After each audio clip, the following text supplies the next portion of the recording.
It hasn't been for several years. Since the DH came to the National League, they really have not done a great job with that. Nelson Cruz did not work out at all. Meneses last year, was okay, but not really the type of power hitter that you would expect from that spot. And it's funny, you spend years building a team by the old National League rules, and you're not thinking about this. And all of a sudden, you do have to think about the fact that you don't have an 8-man lineup. You have a 9-man lineup, and you need 9 regulars in there.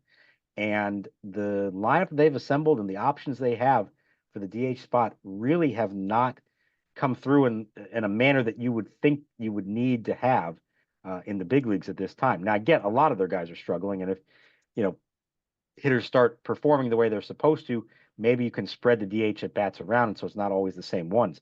But that is I think, a real disadvantage for them right now compared to other teams. They do not have a bona fide, good hitting DH, and in the long run, once they are ready to win, you look in your mind, you think about, okay, who's the future left fielder, who's the future first baseman, who's the future shortstop, all this stuff.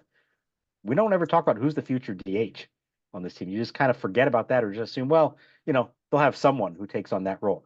I think they need to think of that role in terms of it's an important part of what you're trying to build here in the long run, and don't just ignore it and think, well, we can just stick anybody in that role.